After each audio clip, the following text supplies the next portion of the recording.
County Board of Commissioners to order. Can you hear me in the back? Glad to hear. Well, we have a couple of things we need to add. If you gentlemen will allow me, we need to add Warren, I think, Matt. So we'll go ahead and we got one. Thanks, sir. A couple of highlights for your work session on our budget, some things that we want to talk about. Let's talk about the fire. Actually, do you want to start with, I've got the EMS one and the fire both, so which one would you rather start with? Let's hit the highlights of emergency services real quick.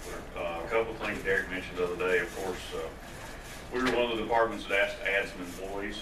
We asked to add 2 peak time telecommunicator employees based on the call volume. And last year you all installed a really good telephone system. And we knew those folks were busy, but we really didn't know how much until we actually had a chance to look at the numbers. We could break those numbers down to how long it took them to answer the calls, how long they were talking to folks, how long people had to stay on hold.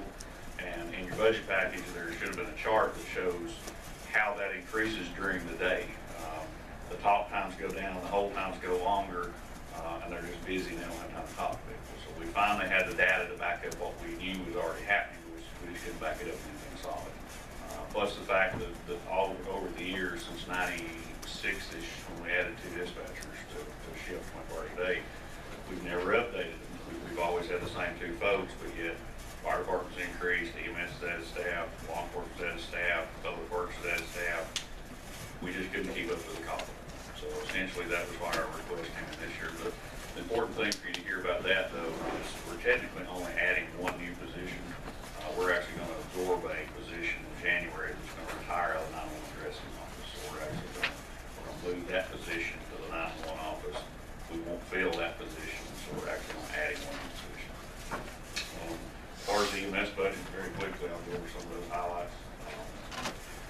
Last year, I stretched the money that you gave me as much as I could stretch. We now have 3 crews, 24 hours a day, 6.5 days a week in Franklin. We don't cover Sunday nights from 8 p.m. to 8 a.m.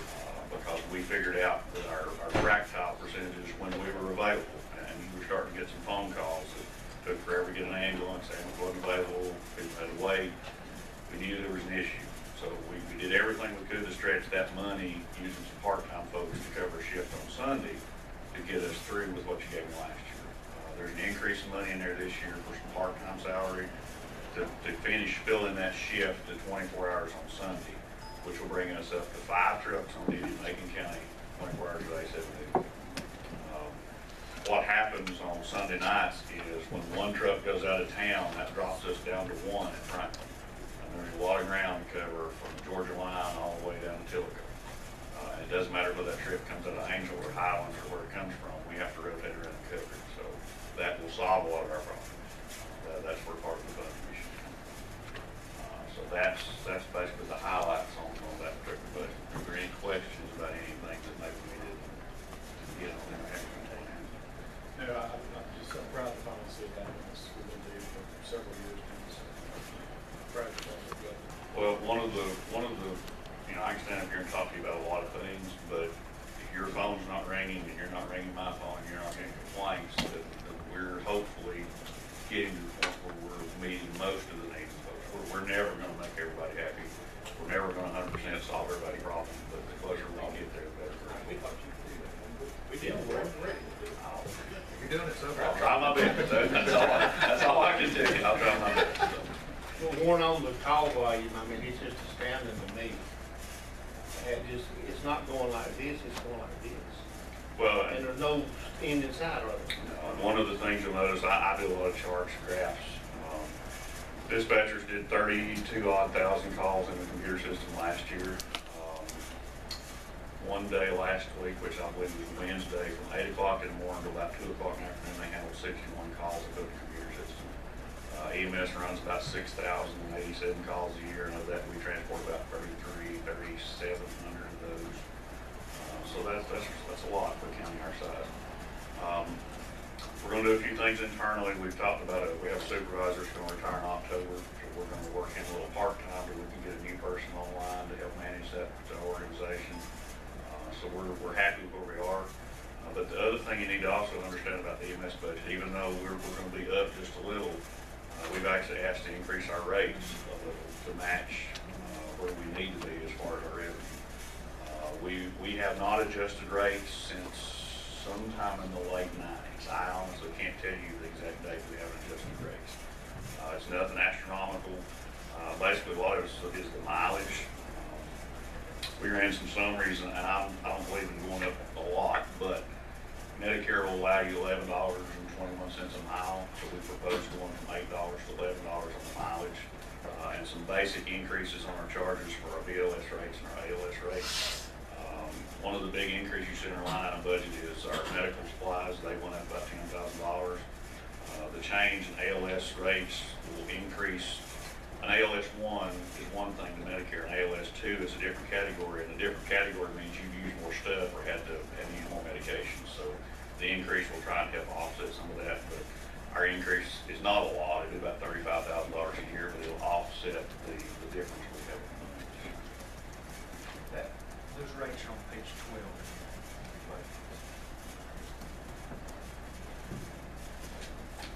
Any other questions on those two budgets? We know on the department on taxes on the commissioners. It's good to see that. And I don't want the public to think that we're trying to make a lot of money. That's not a lot of money.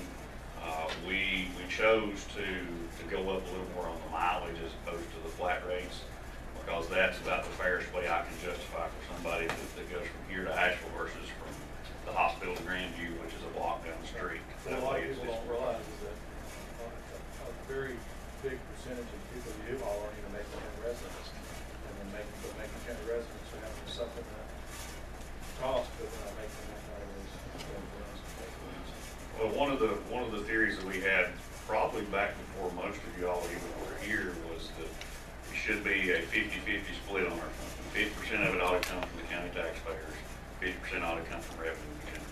Well, over the years, we've gotten a little out of whack with that. We're about 60% funded by taxpayer dollars, about 40% funded by revenue. So by easing those rates up, that'll give us a chance to get closer to the 50-50 mark. Then if we go back and look at that in another year or two and see if we need to tweak those, because we're still below the 5 agency industry averages we got. We're still below those. So we've got room to grow, but that's a good modest start. When you should, the knowledge rate should be at the amount allowed by Medicare. Medicare. That's what everybody understands. And about half your runs. Yeah, I actually have the figure.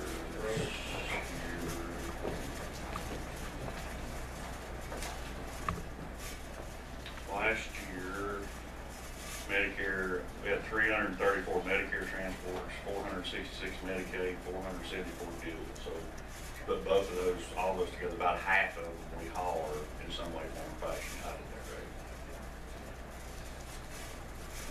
Okay. Any other questions on that? I don't have any. I'm encouraged by As far as the fire budgets, I'll let Matt go. You want to go first? I guess I'll go first. I actually have to change hats. I'm going to change hats to my fire chief hat. So we'll talk to you about the Franklin Fire Department. In your package, obviously, you have a request from Franklin Fire and Rescue for a modest increase. We're asking for a 0.9% increase over what our revenue neutral was. Back in 2012, we underwent a rating inspection. We managed to drop our rating from protection class 9/6 down to a 4/3, 3 in the city, 4 rural.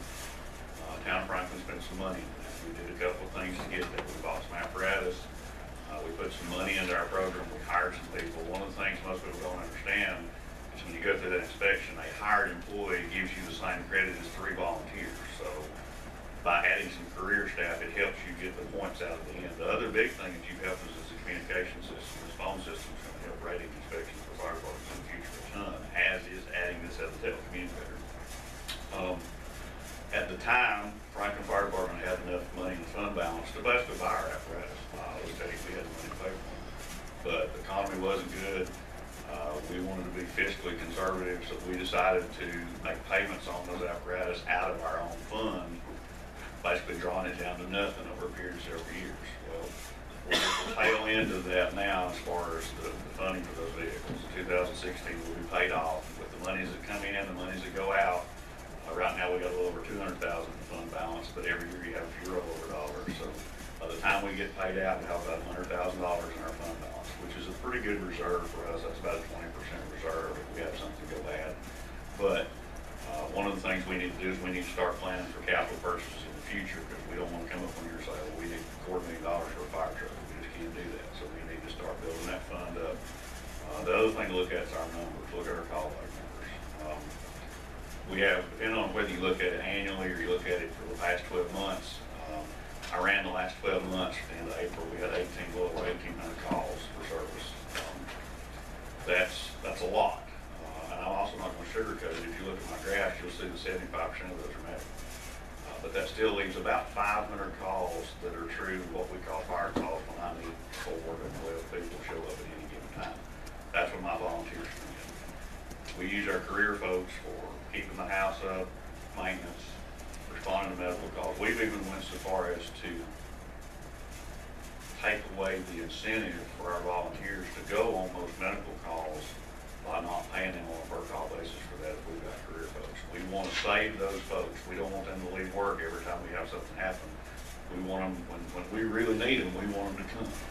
So we've tried to put more emphasis on them coming to the 500 calls, using our career folks for relations.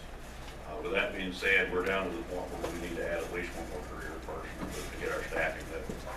What we'd like to do is add one more, which will get us to 2 people on staff, 12 hours a day, and the nighttime we'll drop back down to 1 person a night. Makes a huge difference. I'll tell you, you know how much. What we'll do, Ronnie, is we'll have 2 career people at the firehouse every day from say 8 to 8. 7 days. Right, 7 days a week, and then at nighttime we'll drop down to 1 person. But we'll always have somebody there 24 hours a day. Makes a huge difference for me as a chief for medical calls. I got somebody to handle it. First truck's out the door. It really makes a difference on us getting out the door and providing the service we provide. And even when you look at 500 calls a year, that's a lot for volunteers. That's 1.3-ish a day, every day. Every day. Christmas, holidays, weekends, it does make a difference. But we've done well with what we got. But I'm going to tell you something that's basically in plain common language, is why we need to keep this. We worked really hard to get that right. We spent some money on it. We had money in the bank, but we're about drawn out of the money. We can't go much further without trying to up our savings. We have to keep that rate, because that means something. For most of your average homeowners, and I can give you all kinds of rates, I can give you numbers, I can tell you how good we are, I tell you all the service we provide. Let me tell you in the language you can understand. $150,000 house in our rural district, not the city, but in the rural district, about River Bend. $150,000 house. Conservative savings for those folks on their insurance premium, when we dropped from a class 9 to a class 4, it's about $138 to $140. Conservative savings. Now, if you look at the state's webpage, it's more than that. Even with this increase, those folks will pay about $66 in taxes. For every dollar that you give me, I give you $2 back that same year back in your pocket. I dare any other government agency, any other entity to step up here to this podium and tell you that for every dollar you give me, I will give you not just $2 back in service, but $2 back in cash in your pocket for that insurance. I don't know. That's very important. The reason that insurance is class 9 is pretty expensive. It's 3 and 4. And if you go to look for comparisons, there's not a lot of us. There's 1,537 fire departments in North Carolina. There's only 29 of them have a class 3, and one is in downtown Rome. That's inside the city. You can look at other departments. You can look at Weaverville. They got $1.5 million budget with 19 employees, and they do about the same call volume we do. I'm a realist. You can look at a really close fire department. Look at Canton. Canton Fire Department has 9 full-time employees, and their budget's $700,000, but that doesn't include their debt service. So even when you look at the most conservative department in our area that's close to our size and our volume, we are still a good bargain for the community. One political question, how's the town rolled out? Town is okay. I actually have one of my aldermen back here in the back. We've presented it to them in their work session. We even made sure the public was aware of it. Ryan made sure that was on the front page of the paper this week. So we haven't had any negative comments. No, the city alderman and mayor behind it 100%. Any other questions of Franklin? Before I actually let Matt get up, Lori and I want to clarify something on the page that you have in your budget. You asked me the question the other day, and I told you there were 2 departments that requested increases in Big Franklin and Clark Chapel. There were 2 listed on that sheet. One of the things, there were a couple things happened after we presented the better package together. Derek and I met with a couple fire departments. By the time, Mountain Valley, by the time we figured the growth rate and their back taxes, and we didn't get documentation from them justifying any kind of another increase, but by the time we figured the growth rate and their back taxes, they were right on the money on what they wanted with the revenue neutral rate. So they weren't going to have an increase to get the dollar figure they wanted. Scaly Mountain had some figures thrown in there. They had like $115,000 when they requested. But when you went back and when we looked at the proposal that they sent us, they were very, very specific that they wanted revenue neutral rate. They even spelled it out in the documents that they gave us that they want revenue neutral. So therefore, what we phased in was revenue neutral for them. So they specifically asked for that rate to remain revenue neutral. I appreciate the information. All is very valuable. To line it up on a comparison basis is something that's easy to read. It's great. Anything else for Ray or for Mike before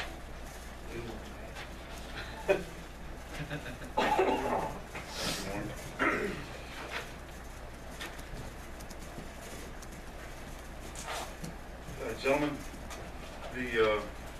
this is Tim Messer. He's my chairman for the Board of Commissioners. He's also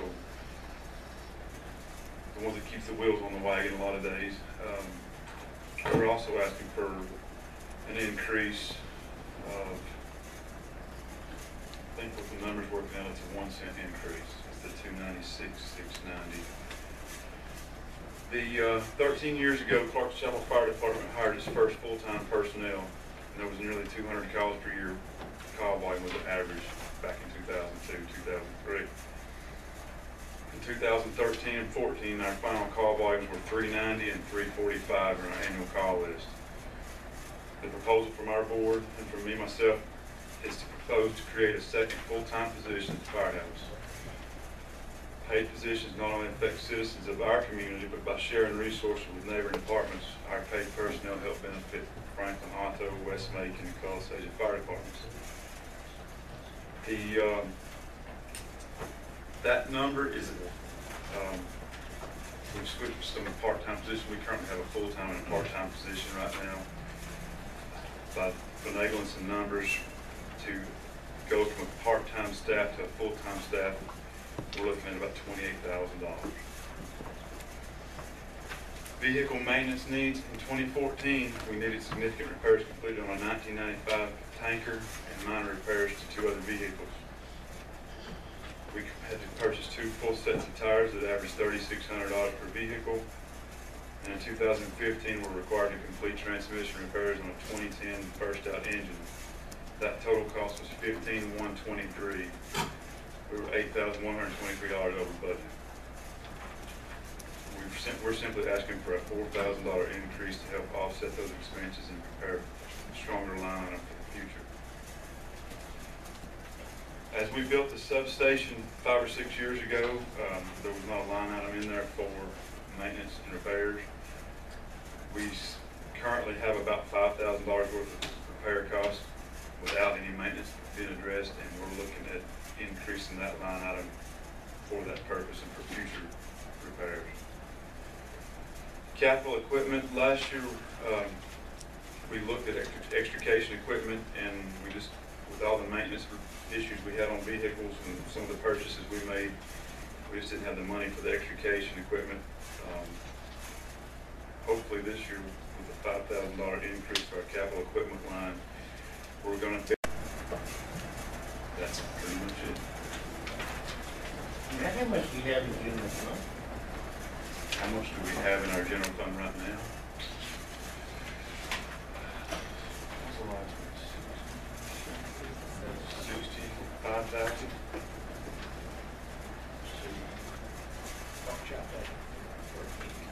Yes, it's 65,000. We got the state grant awarded last week, so 30,000 that will be on the state grant. It'll be 41,621. Let me ask you some question, that's one. So, I've not had any negative feedback. I have talked to the community clubs, and I had a meeting with them on June the 8th to sort of talk to them and see if there's any reason for it. I recommend putting this below. And If they would support it, that's what it is. I'll do it either way. I'm not sure you get it. I'll tell you, Matt, you're gonna take this part-time person and make it full-time. Yeah. You understand they'll be at the substation? The, One of these places, is that what I'm understanding? Originally, we had thought about taking the substation, making our main station, just to make it a more centralized location, being close to Georgia Road. Practicality-wise, we realized we didn't have much of a meeting space over there once we did, so location-wise, I don't know what it's going to be.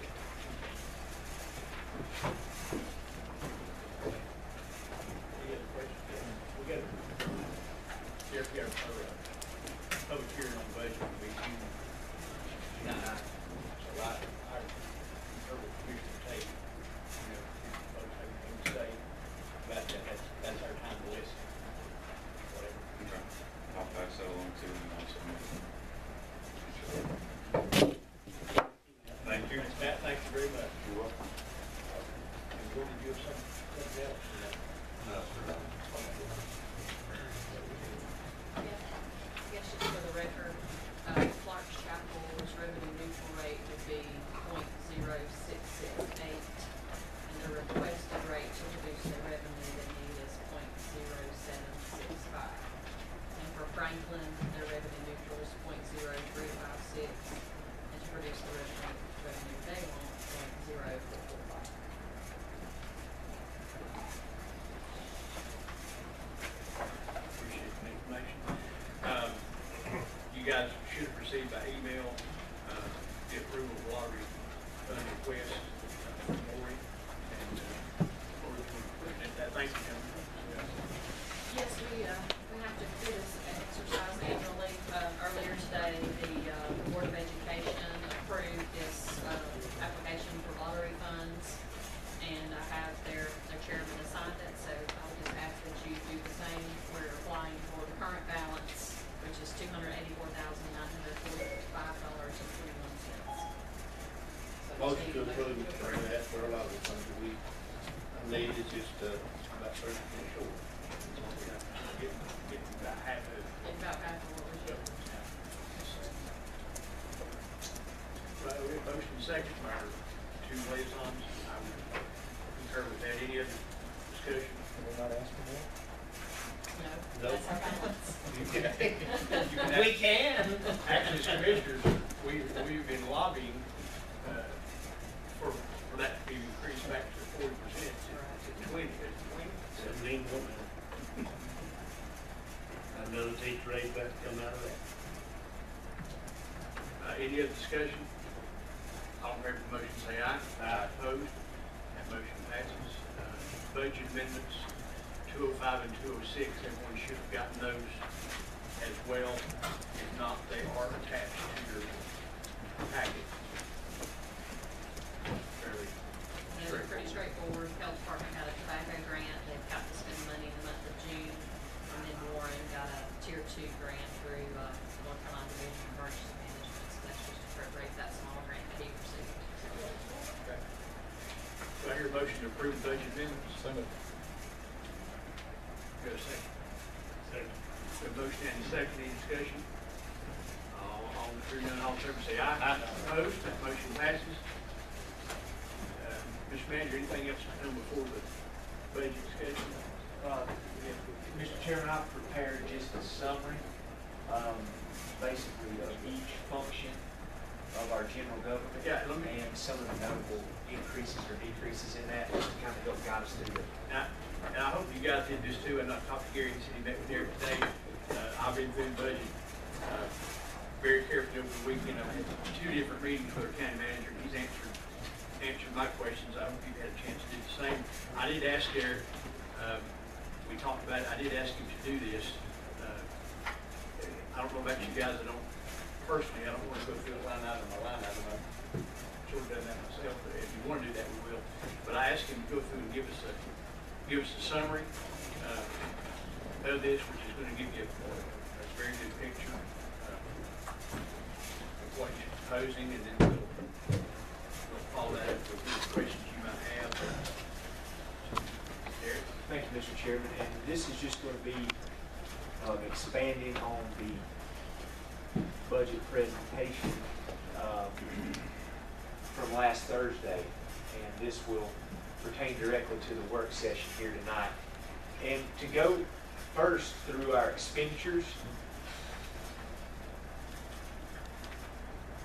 and just take it piece at a time. This is in your budget notebook on page 20, on page 31. It's your expenditures by function, and what this does is it just paints a picture of where that we're spending the money in fiscal year 15-16 with this county budget. Again, that $46,646,357 that has been recommended to this point. If you'll first look at public safety. Public safety is in the red piece of the pie over here to the right. Or excuse me, let's go to general government first. Back. The general government portion is the dark blue portion right there. And that particular portion accounts for 15% of the overall budget at $6,825,000. If you'll notice, this general government function has increased $563,000 over fiscal year 14-15. Notable increases are listed here. $69,576 is attributable to the 2% recommended cost of living adjustment. The health insurance revisions, you can tie $39,448 back to those. In the tax department, if you'll remember, we entered into a contract in fiscal year 14-15 with the legal firm Ridenhour and Goss, who began going after the delinquent tax collections. Richard got up here, made a very favorable report on that, and we budgeted $5,000, if I'm not mistaken, Lori, to begin with that firm. This year, as we are going after more delinquent tax collections, we have budgeted a higher amount of delinquent tax collections in our budget. In anticipation of this, we're increasing that attorney line item for the tax department to continue with Ridenhour and Goss to $30,000. The tax and tag program, the new program that was implemented for motor vehicle tax collections, that is an additional $27,000 in the implementation of that program that has been added to the tax function of the general government portion of the budget. IT service contracts, we can go back, there's a $111,000 increase in our service contracts in our IT department, and this budget is reflective of those increases in service contracts. We hit on in the budget discussion last week the $236,500 that was coming out of the budget that we would not have to appropriate out of fund balance, but that we were able to budget to where we incorporated these capital items into our operating budget. And again, that's telephone system, SAN data storage network, that is updating and bringing current our access, security, and control system. All the things that are integral components to the operation of the organization internally. That $236,500 is representative of those things that we'll be doing. We hit on, as part of the Sheriff's Department budget, we put $12,000 in the garage budget, and we're going to try a one-year pilot project of refurbishing the drivetrains in these Crown Victorias. Talked with our garage supervisor, and he is confident in this, feels like that it could be a good alternative, and if everything works out, saves over $230,000 over the next 4 to 5 years, because there's 9 of them online right now. Other governments have done it with some success, and we're going to try to follow in those footsteps and try to get that implemented here. Full-time maintenance position was added as Parker Meadows project comes online, and again, we hit on that in the budget discussion. That is tied back to the operation of the Parker Meadows complex. Moving right along to public safety. Public safety accounts for 25% of the overall budget, right around 11.5 million. This public safety function is inclusive of your EMS, your emergency management, your detention center, and your sheriff's department. This function's increased $348,000 over where it was in fiscal year 14-15. The 2% cost of living adjustment here accounts for $152,000. Health insurance revisions, again, increased county contributions, that's $63,500. The part-time EMS staff, which Mr. Cave just spoke of, is going to increase the budget $45,327. He spoke to the increase in overtime, $55,059. And the full-time dispatcher, again, that's one position, salary and benefits, $48,324. And what these are intended to do is to tie back to this increase over the prior fiscal year. As you can see here, this did increase, but we've tied that back to some major items in that budget that have led to the increase over fiscal year 14-15. Moving right along to transportation, that accounts for 3% of the general fund budget at $1.4 million. This is around a $25,000 increase over the prior fiscal year. Your 2% cost of living adjustment, about $9,000. Health insurance, $4,100, and building improvements, $18,500. If I'm not mistaken, those building improvements would be to construct the propane fixture that would, we talked about the propane upfit to the transit vehicles. That would be the storage tank for the propane, the concrete pad, and everything that allows us to store and distribute propane to those vehicles. Moving on to economic and physical development, 1% of the overall budget at $464,000. This is a $661,000 decrease from fiscal year 14-15. The occupancy tax, we moved that to a special revenue fund. It used to be, we used to account for it in the economic and physical development fund, but we did move that. So that's $535,500 that came out of that function. Cowee School, as this was a board decision 3 years ago to extend funding to Cowee School for 3 years, it was left out as 2015 would have marked the 3rd year of that commitment entered into by the board. And again, last year we budgeted $27,000 for a soil and water conservation vehicle. They got that last year. Very grateful, very appreciative, but it is not in this year's budget. So that takes another $27,000 off, accounting for $643,882 out of that $661,000 decrease. So getting you right there in the ballpark. Health and Human Services, 27% of our budget at $12.3 million. And if you would turn in your budget notebooks to pages 29 and 30 respectively, those are the health department sources of revenue and the social service and senior services sources of revenue.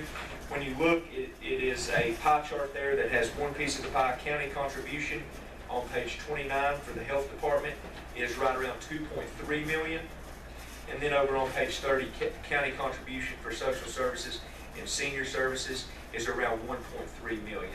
So out of that, you've got about $3.7 million that is actually direct county contribution out of that $12.3 million.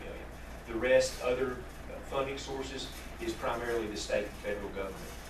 This function was which is inclusive of your health department and social services, was $751,409 over fiscal year 14-15 levels.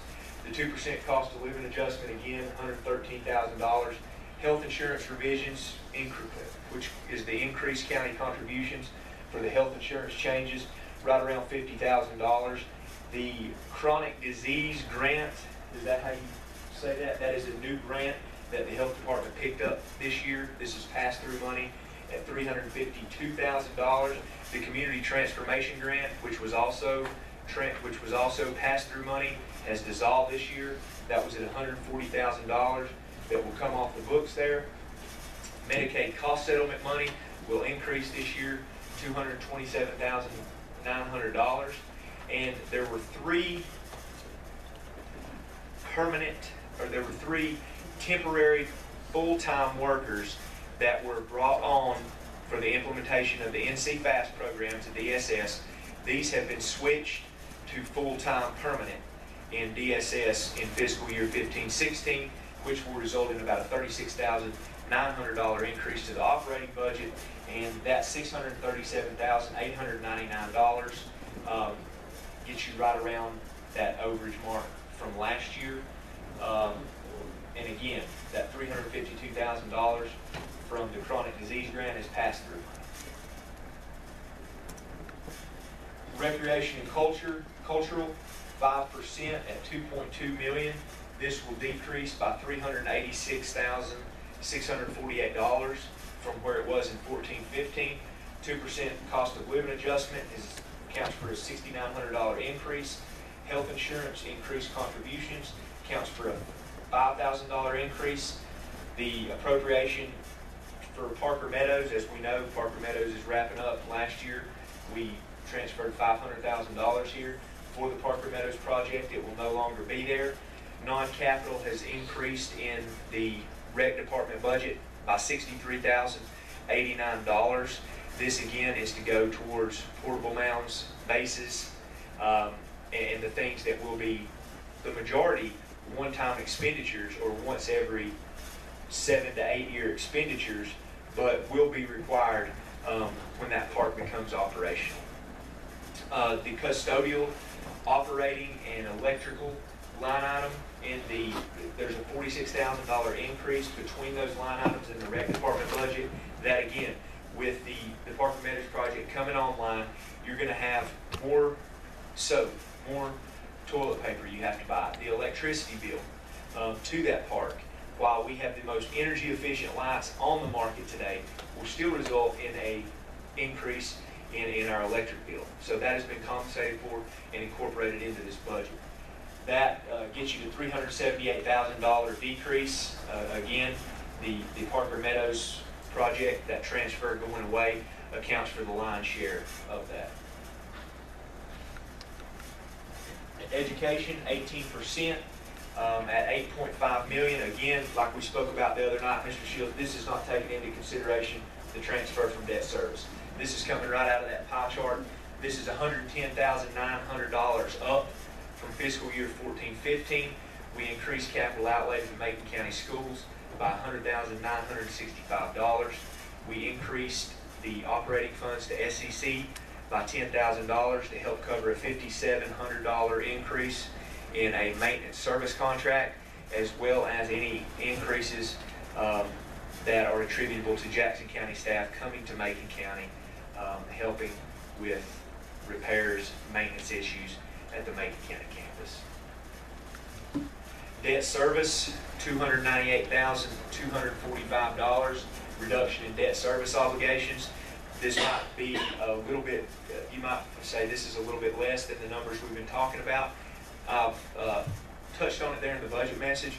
We went ahead this year and budgeted the $200,000 that will be required from here on out for the QZAP loan.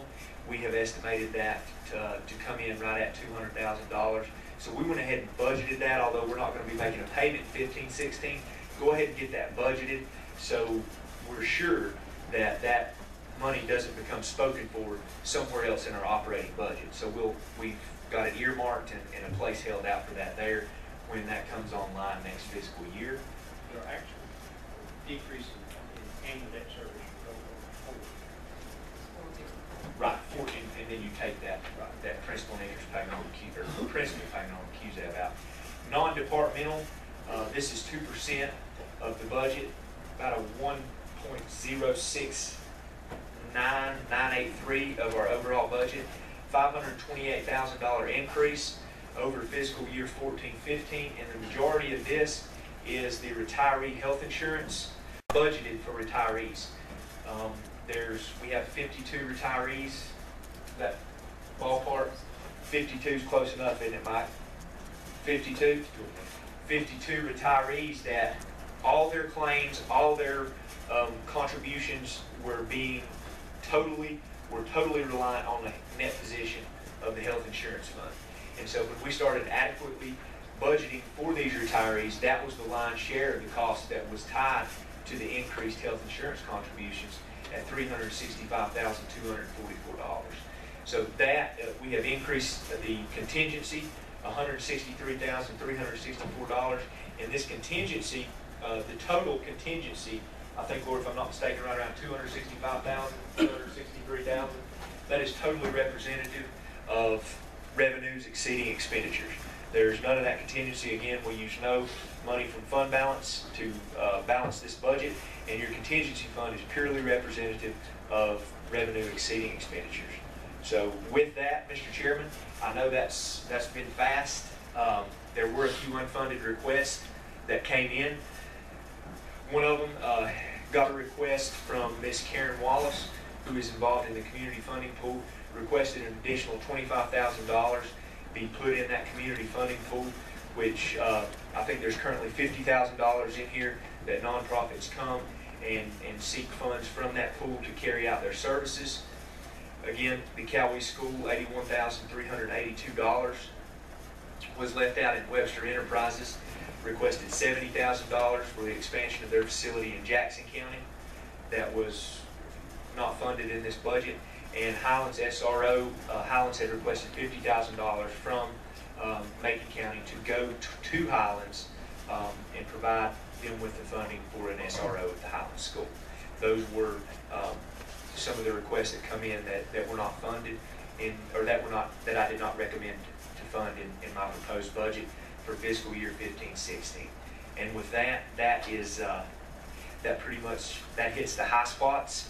I'll be more than happy to go back to any one of these functions of the general government budget, speak to the unfunded request or anything that I might need to do to help get us through this process. So I just wanted to briefly touch on that to give you an idea of some of the big players that have the impact on this overall budget for fiscal year 15-16. Bill, we'll proceed however y'all want to. General, I like to do it. We could talk about the revenue side a little bit and see if we got any questions or concerns about projecting revenues. Obviously, have to balance with the expenditures. So is there anything on that side of the budget that we have concerns about, questions about?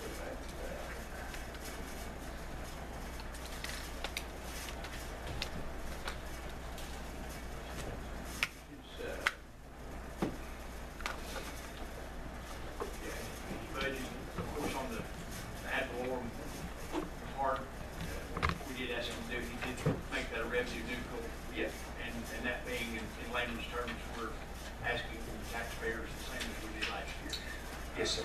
So that has not increased.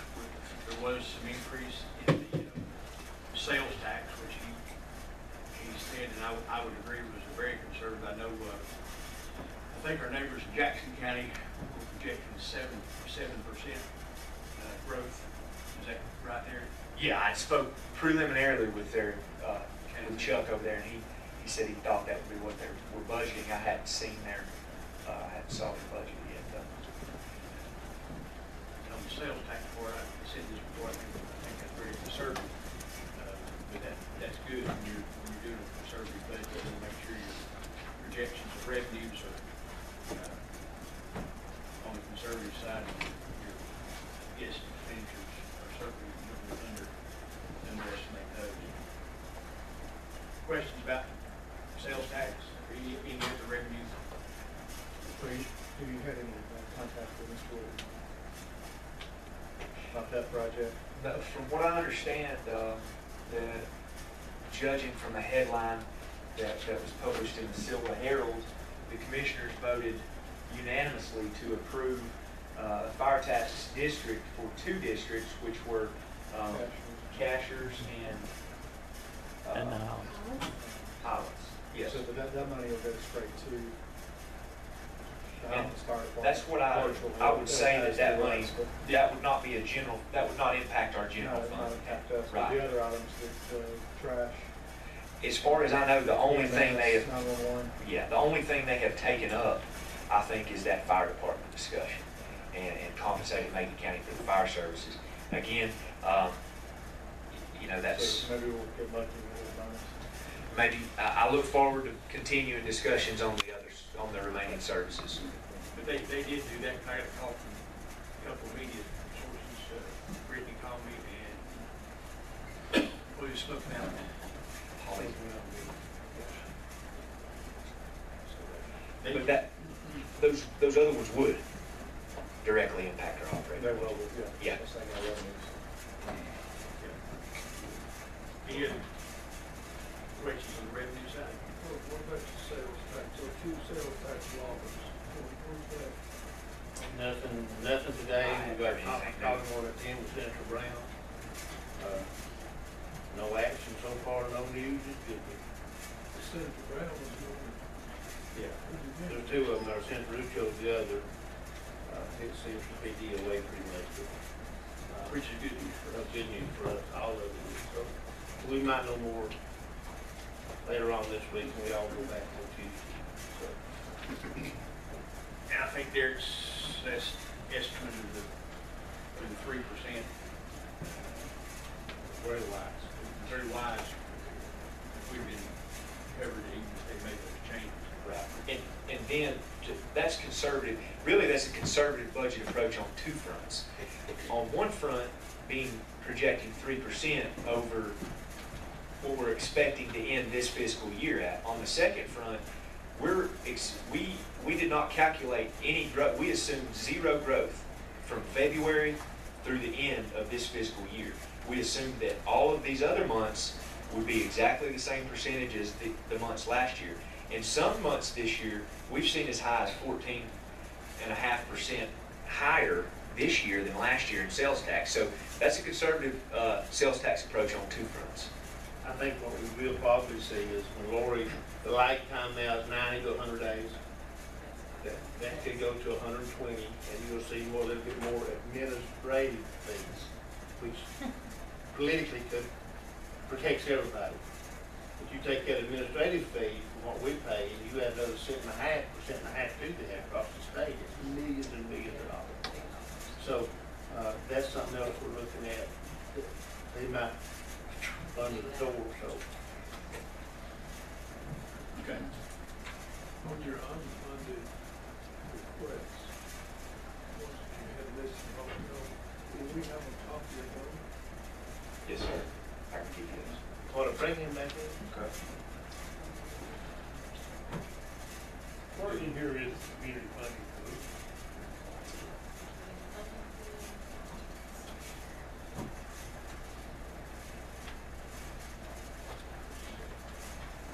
Are you general fund expenditures? General fund expenditures, staff, next to the last page, Next to the last. two lines up, $50,000. Oh, And it's been 50,000 since 2000. Another Corbin was termed this for year 2000. Was that for the PDC respect? Really? Wasn't there a song with them? It was, you're exactly right. What does that stand for? Reserve special appropriations. Where is that located? This is on the last page of general expenditure. Next to General the fund last page expenditure. of general fund Next to the expenditures. last page. Stated, that's just like, that, it's just community. Yeah, that's just that authorizing the year, we have that contract we enter into every year. For the whole schoolhouse. I looked everywhere, I did, I saw the number, but I didn't know what respect.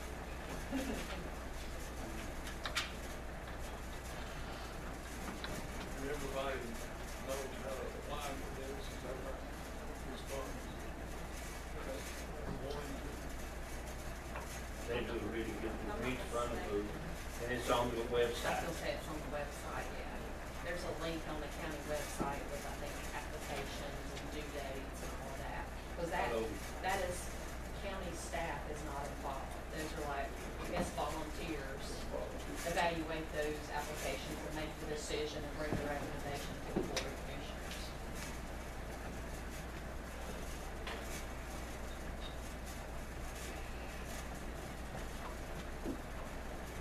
Okay, here they are. And, We don't have that list. A lot of these came to after you done your budget, yeah, right? yes, they did. Well, let me, Look at- Webster Enterprises, that was for the expansion of, it was originally going to be their medical device facility to expand that in Jackson County. As I understand, there was something with the funding, something with the continuation of the program, maybe the manufacturer of the medical equipment, I think, moved overseas or something. And now it's kind of changed in midstream to go to the expansion of the sewing facility. There's two parts. There's a sewing facility and a medical device facility. And then there might be another one that work out of Webster Enterprises over in Jackson County. But that was going to be toward the expansion of the facility. Jackson County has a, they manage this. They do more. Jackson County, they might do more. This is a gentleman the- who came and talked to us about it the Yeah. other day.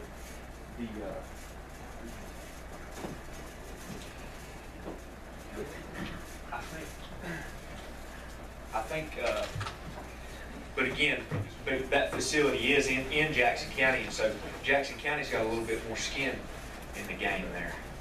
it's located there and the majority of the employees, Really all this is Yes. 1.5, I think. Yeah, it's below 2, pretty sure. A lot of the candidates are from Macon County, right? That number's changing a lot. We met with them, we went over and had a meeting with them one day, and they do work, the percentage of people from Macon County is significantly lower than the people from Jackson County, as I remember. I have some information. It's a great program. It's a great program, yeah. I have the information here.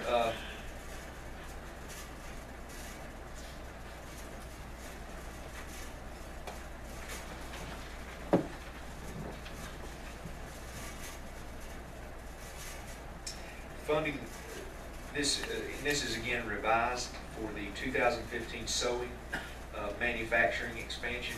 They'll be requesting in 2015 $150,000 from Jackson County, $75,000 from Macon County, $300,000 from the Golden Leaf Foundation, $100,000 from the Cannon Foundation, then $150,000 from the Evergreen, and $150,000 from the Community Foundation. So I've got notes right here that I made on that. As far as employees,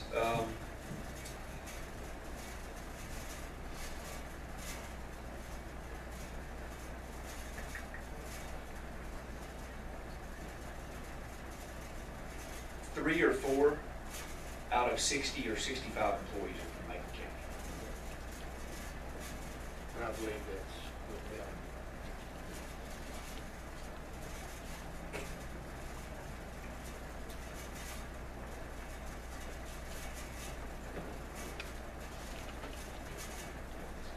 And I'm just,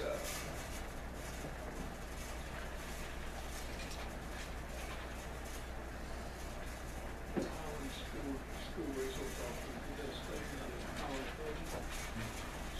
I'm not sure. I haven't spoken to Bob Fry since they put that, have they proposed that budget yet, Jim, or do you? I'm not sure. I haven't spoke. I spoke with Bob Fry before, before our budget, during the budget work session, and he said that they would try to, it would be, you know, they were gonna try to work something out, but until I look at that budget, speak with Bob Fry, I won't know. part of that discussion, I was involved with the police chief over there more than once, and he, Mike Tanner, he wanted that position to be a Highlands position, right? Yes. Correct. Bill Harris. Are you talking about when he was? SRO. Absolutely.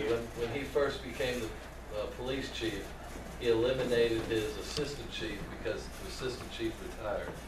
And at that time, we were in the process of getting a full-time SRO for Highlands, and he came to us and said that he knows, because he was our first SRO in Macon County, and he said, I'm going to eliminate my assistant chiefs and create that as a position within my agency. Are you okay with that? And I said, yes. And he not went in that back to conversation that. what he wants, and it really makes more sense to do work in the town of Highland, because they're instead of being stationed based out of police officers, based out of the school, and they're still there to work in the town, should something else come up. So, you know, I concur with that. If the town continues to be okay with that, you know, we need. Well, the town sent a request to us to pay for it, and they were, my understanding is that they were gonna eliminate the position. And then after discussions with them, I tried to twist their arm to let them keep that position based upon my conversations with Robbie and the chief. And then we just fund the position versus Robbie having to take it over because of those exact same reasons. I think it kind of makes sense to me. To me, if the town is gonna pay for all the SROs, including the town of Franklin's, then we ought to pay for Highlands as well. So I should get that thing out of it. The Highlands is gonna provide the SRO, and town of Franklin's is gonna have it. And we made that suggestion. Yes, we have. Chairman. Yes, we have.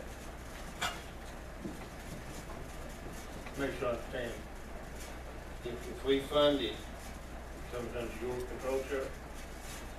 If we want to fund it, it needs to be under the control of the Sheriff Department, correct? I think what they're I mean, that'll be y'all's decision. I mean, if you would like my opinion, I'll be happy to give you my opinion on this. You'll be money ahead.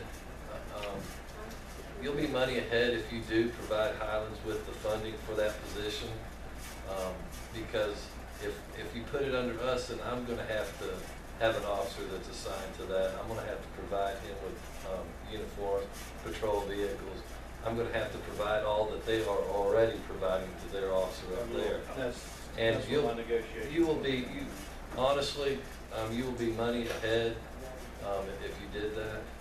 And that's just my opinion. Basically, the town, my understanding is that they're gonna provide, they were asking for the salary for the position once. They're gonna provide basically all the capital needs, but they are planning on using that officer during the summer months. The Main Street, the town is in.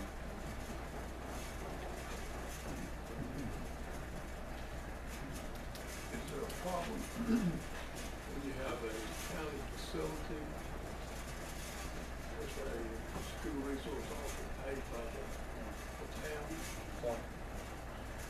Seems like there's territory there somewhere that we've run into before.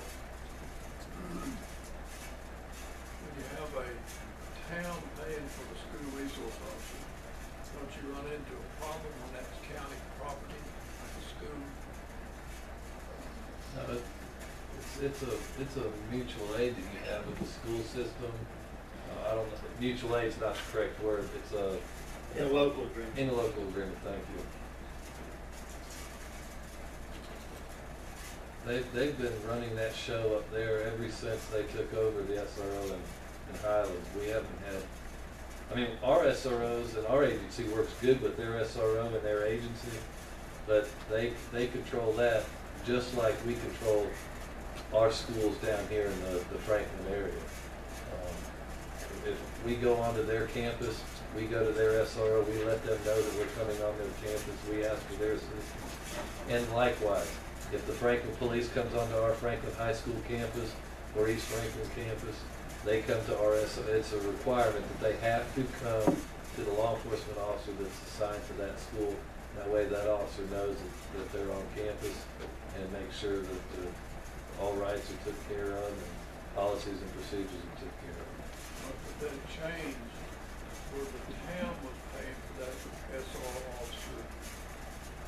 What kind of problems create, like the Franklin High School school resource officer was paid for the town. And you got, and that's a county facility. I think that's a battle that we've tried to, it's not a battle we wanted to fight, but that's a battle that we've already been through. And I can't speak for the town, but the town of Franklin is not interested in the SRO business. I've been very open about that. Because we could have took care of Iola, Cartuga J, Nantahala a long time ago, if that was the situation. Because we took care of the city schools first, where the need was. And the school board superintendent himself helped me determine where our need was at what school when we put a new SRO. Whatever school that was, I didn't do it on my own. I did it with the support and with the communications with the school board and the superintendent, as well as my liaison commissioner, county manager. So, let me understand where we are with that. And has the town of Highland said they're not gonna fund it? I don't know what they've said, but they gave a letter to us requesting us to pay for it.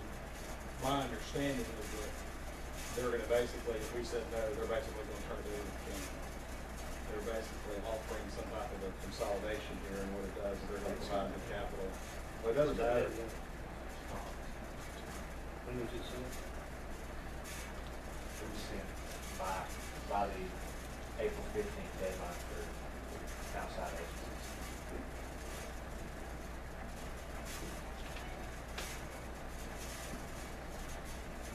But I guess Commissioner Tyson said, we fund the rest of it. And it is a better deal than we'll ever get. But that's from the county standpoint, though, that's, I don't know what we spend on an SRO normally, right, you're not going to tell us what the price difference be.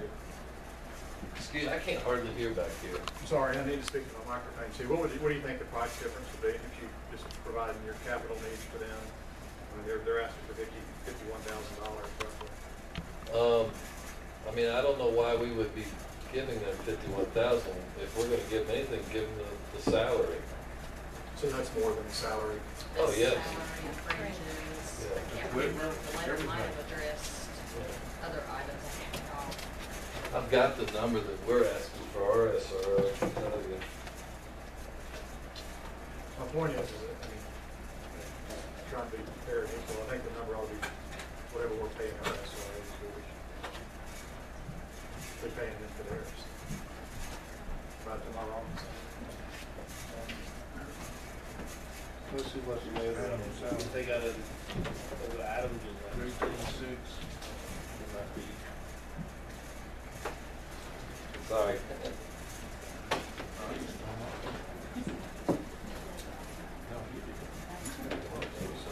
I don't know what the beginning salary for an SRO in Highlands, their pay is higher than ours, so I don't know exactly. But for ours, it's $34,689 for our SRO, and with benefits. I'll tell you the total, give me a second.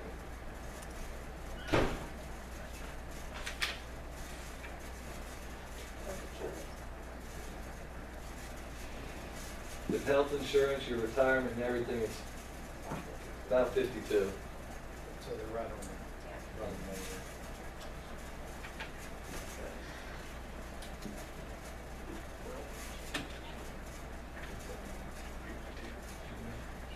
For another day.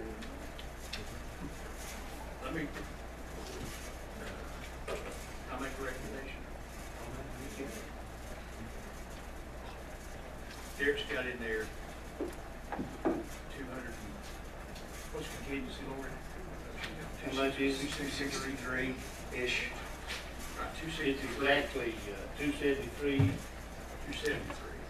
739. That's what we paid before we got it. Well, but we had Yeah. 100 now this year. Yeah. So we, that, 180 billion. 108,000. So I would recommend taking, no new revenue, I would recommend taking that SRO position. And I've got to concur with Tate, if we're gonna fund ones in Franklin, then we should fund one of three. We fund 3 in And Franklin. one in Highlands is fairly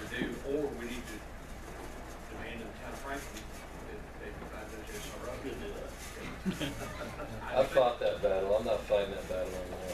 I understand. And the town of Highlands has already been cooperative, whether it's been direct park or whatever. They have. One of the concerns we've had in years past, 5 years ago, we went down the same road, was that you had no control over the pay. The next year, that's 51,000, could be 72,500. But we've never had that problem. But we need to stop funding, we're just sending a letter and saying, hold this flat.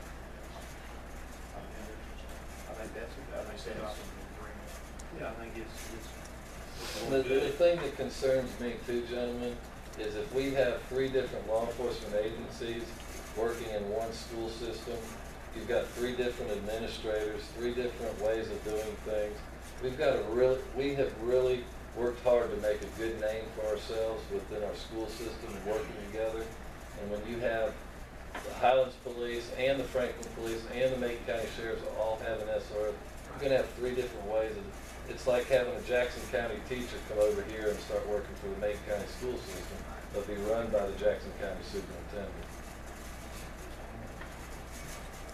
But I hear you saying, on that, you're saying it'd be better to have that SRO under Highlands. What I'm saying is, I don't have an issue with the Highlands deal. That's for y'all to decide. I'm okay with that. I was okay with it the way it was. I was okay with it when they wanted to make this change. I supported that, and I've continued to support it. If you go ahead and give them the money, I'll support that. What I don't want to see you do is go back and say, okay, let's go back to the town and let's start this other battle that we just got finished fighting. I'm not going through that again.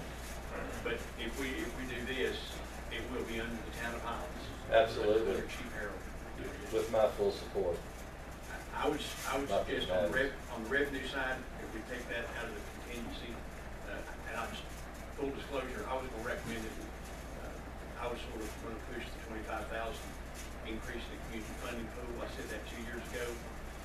That is a great expenditure that goes directly to some very deserving folks. well, and this year you don't have, what you don't see in the budget this year is the community care thing. You know, we went all the way from 40 to, I think last year to what, 15, and you're still seeing a whole lot of Maconians, as many as you want to see. So I think that, not that they'll be awarded, we don't know that, but I mean, that's just one example of the, and all these people that apply for the community, it's everything from kids' place to reach to, and they all help Maconians. So, I would certainly support that. Well, I would be for, on the revenue side, taking it from the 273, reducing it by 57 and funding Highlands. And also, we need to talk about Cali schools. They've asked for $79,000. What I'd recommend, Mr. Chairman, is Jack's got a list of the expenses. There's been a lot of expenses at the school that nobody had planned on. Whether it be the roofs, or they paid it out of their part. That unanticipated cost, what I'd recommend is to fund $40,000 for 6 months, and then have a review to see whether that, if there's no more, the Cali schools coming on pretty good, doing really good, and we've got a lot of future, but, I would also make that recommendation on these unfunded requests, $40,000 for 6 months, and then we'll have a review of where they're at, hopefully they can. I agree fully, I really like your thought with that. What I would say to everything is, how do you handle something like that? I mean, just, if you agree as a board to fund these items, how do you make the balanced revenues? Do you increase your sales tax? Do you No, pull it out of contingency? How do you? Till we get, I mean, right now, I would still be in favor of coming out of contingency. But if we get the contingency any less than we had it this year, then we're gonna have to start looking at it. So we're just those items we've talked about, that's 110,000. It would reduce your 115,000. contingency to 157 on the revenue side. Which is still more than last year, but Yeah.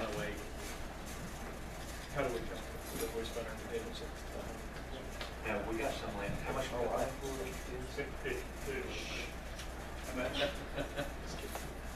52. You're on page 38 there. Yeah, we've spent 50. 58,000. So we're showing 58,000 in it, and the budget is 108. I'd be for, Budget of 110. I feel pretty strongly about the community funding pool, personally. I would rather see it in that line item than in contingency. The Highland SRO, I'm certainly open to that.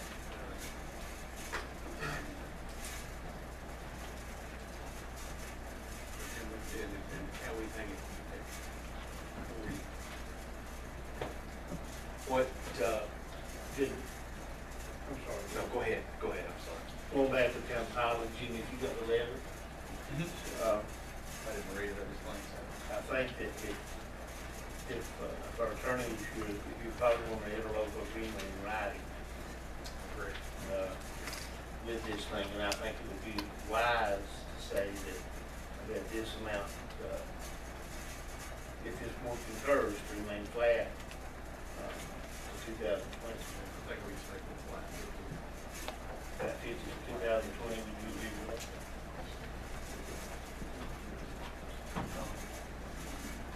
And doing all these things, And that'll be a reoccurring expense next year, and the year after that. Yeah, it'll be a reoccurring. So will be the funding pool. That'll be a reoccurring. Yeah. Of the,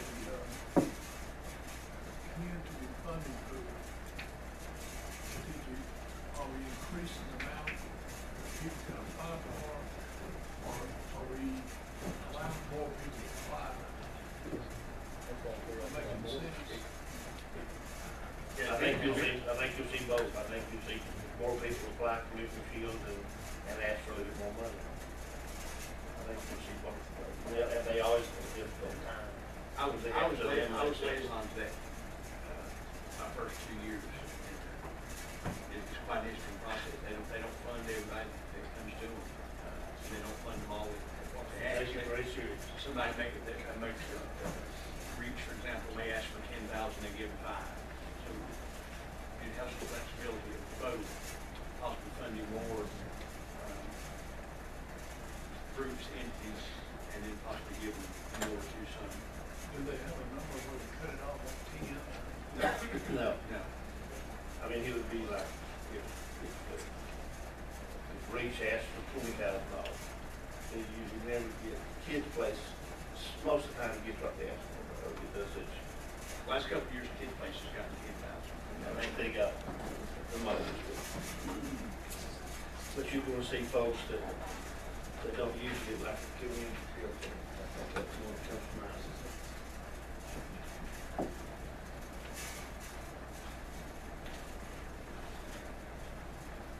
You could put the county manager's pay in, how that would take care of that. That would take. Yeah, I'd do it. This county manager's pay.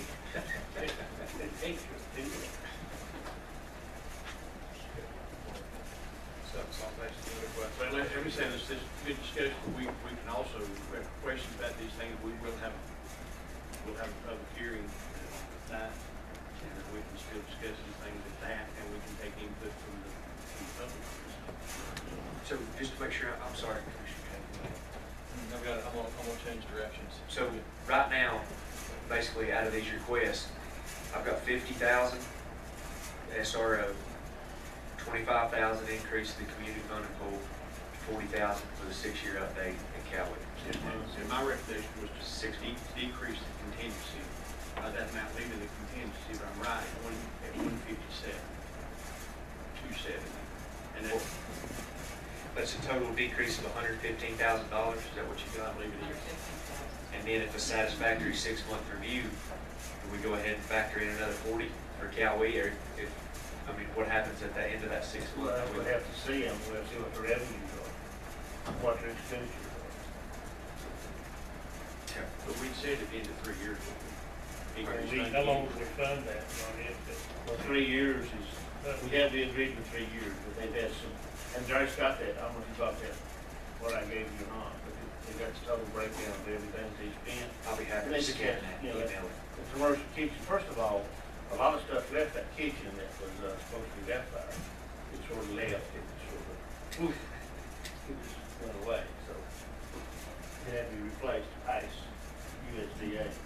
That had to be done, now that's all been done, they took all that out of affecting this roof. That had to be taken out of it. But it was more scheduled at 60 a year, scheduled when y'all. 81 a year for 3 years. It's been over that. We funded this, this was the last year for 3 years. What about your Webster Enterprise? Is that a conversation for later on? That's, I mean, I just don't know a lot about it. I didn't- What the man spoke to us other day about it. yeah. I agree with manager on that. You know, they do a good, They do a great deed. great thing, and we went over and looked at their facility, and they employ worthy folks of their jobs. But again, 1 or 2 employees are from Macon County, the facility's located in Jackson County. And that's another thing that the legislature got those folks. You know, 100% Davis over there. And they're trying to raise money from Private sources. private sources, that kind of And thing. local services, it's. I understand I the feel that question. that's a place for legislature. Right, and it's a very, the reason, Mr. Shields, that I didn't put it in my budget is, I didn't recommend it because if we, I mean, that 75,000, I'd like to see it used in Macon County for economic development, and that's why I left it out of my proposed recommended budget. We had a long conversation with them there, they'd asked them to look at it, they Senator Davis. Yeah.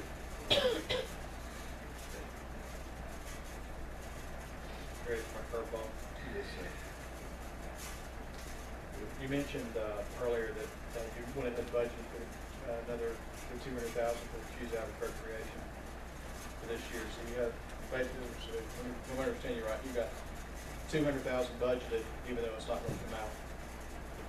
of the That budget loan, this year. yeah, absolutely. That, we went ahead and budgeted that in anticipation of that loan next year. We just wanted, again, to make sure that we didn't tie any operating expense. And because it will be a recurring expense for the next 15 years. Sure, well, since that $200,000 is there this year, it is going to the schools, would it be okay if we took that $200,000 and gave it to additional capital projects when the school board decide what they'll do with it for this year? Just, that's my curveball. And that's up for y'all to talk, as long as everybody understood that same 200,000 Wouldn't be there the following. wouldn't be there next year, that we would be pulling that back out to the Q's out.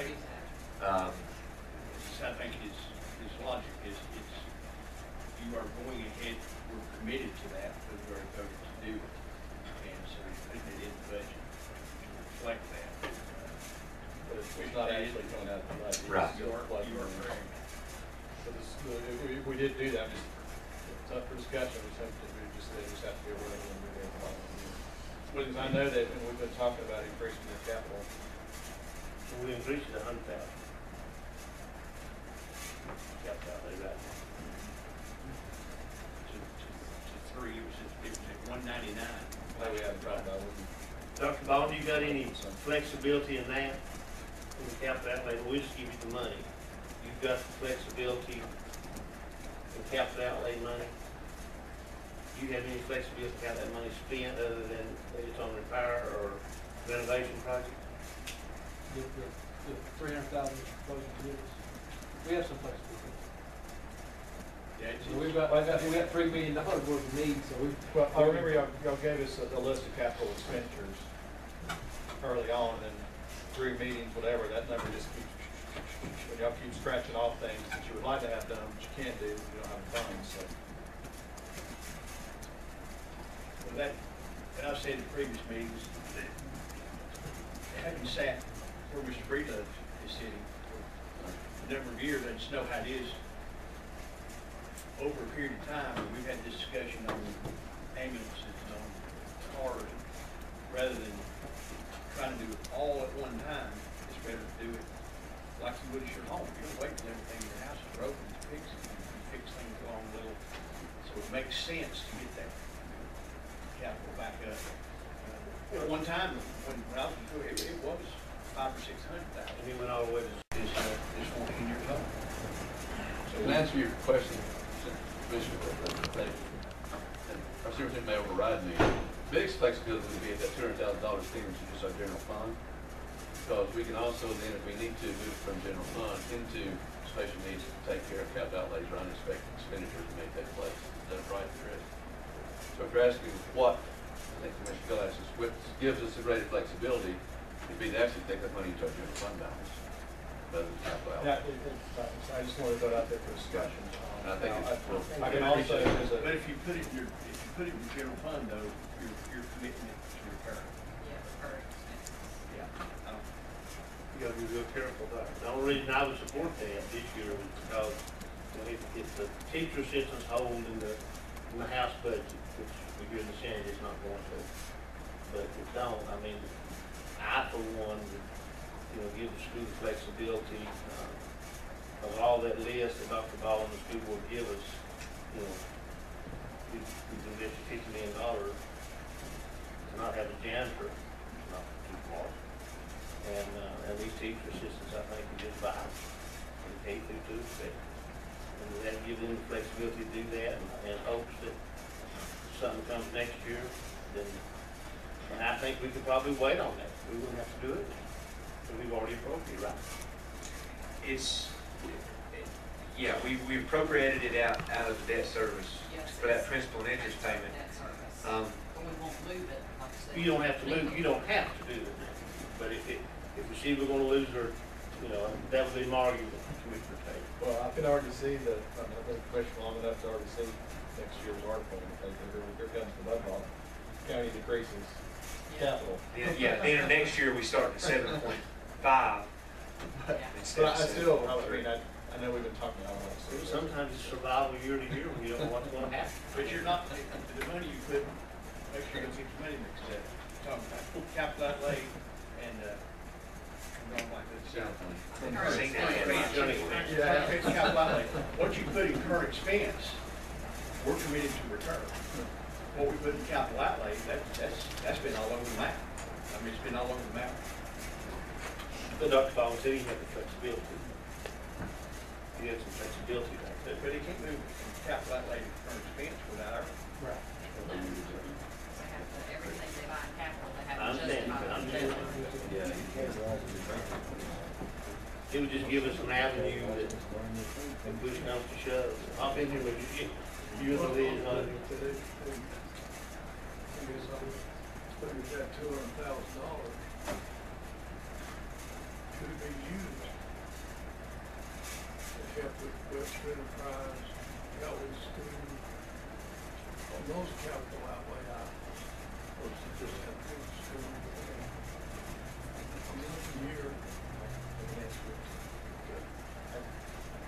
To me, once you start, you're gonna start having, that's gonna be a recurring expense. This is only a one-time, because next year, that $200,000 is gonna start running the line into the debt service, so it's just this year. And since he has it dedicated to the schools anyway, I just recommend it, and then I'll be able to do it here, everything I need to do with it. What's right on top of your head for your capital outlay? 300. You got 300 now, but what, what are an item or two in capital outlay that you could use this money for ASAP? Are you talking about bleachers, or are you talking about aggregation? Bleachers or, Just now started. those bleachers at the middle school, I think that they took off that, from the safety standpoint, because that was $75,000. Right. What about your stage, or something with the stage, kind of halos and things, was that already taken care of? Stage curtains, those stage curtains. And I have 2 activity buses somewhere in that bill, or 3. Driver's in car. We'll driver's in car off the back. The other vehicle. You sell an activity bus and put that money toward the pictures. Yeah.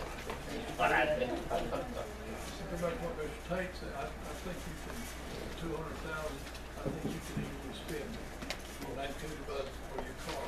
You got a fleet out there that's just about as risky as Walker. They're all over $150,000. And that'd just be a one-time buy, try to replace your fleet as much as you can, or not too fuss in a car. If you're gonna take that 200,000, I think that would be a couple of areas, unless you've got a roof or something like that, it's just got that's sensitive. But then if it's $500,000, then you can't collaborate. If you designate 200 into the fleet, it gives you some breathing room. Go along with it. If the question is, can we use the money, gentlemen? Yes, we will find a use. We think it's best service. You've never given them back yet. We don't plan on it, to be honest with you. Well, The exact amount is $199,059. But everything else is in there. So $199,059. Let me tell you another one of Jennifer. Now, on the Fund 96, fund, what was the number? Which 56. one are you talking about? 46 schools or 56 carpet? 46 schools. Okay. What's the balance of that fund? Well, we appropriated it all last meeting. That is the one, To do the QZAP initial. so that money's gone. Yeah, it's pretty much gone. I can't remember the exact, but y'all pretty much They're not, appropriated about they're all not, of it. should $1,000 bet me, I know. No. Never will. So now on the Fund 52, what was it? Cartoon J? Yeah. 56. We're gonna use that balance to fix the riprap. And, And we left nothing there to do that. yes, to do that. Everybody needs to talk to them on that. well, Got it. and Commissioner Tate just said to me, we can talk more about that. And we can move that 200 down anytime. Like I say, it's in the budget, and if you moved it, it wouldn't be increasing revenue for expenditures, money's already there. Then you move it from one expenditure to another within the budget. Yeah, I mean, you wouldn't be increasing You wouldn't be your increasing revenue. your bottom budget. I need to, we need to think about that. I think that's about it. That won't. The monies we had to use for QZAP, upfront monies, that monies came from where? We got the abatement, all, It's from Fund 46 that Ronnie brought up, which is the school capital project fund.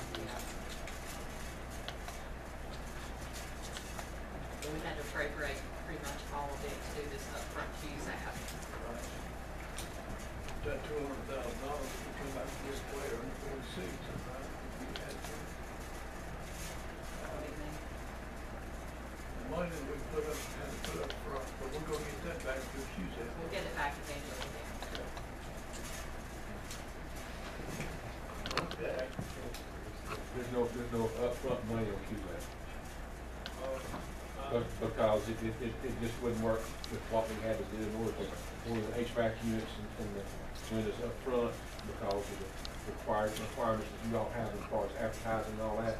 So I just got the email, just sent it to, sent him a copy of it instead, there we go.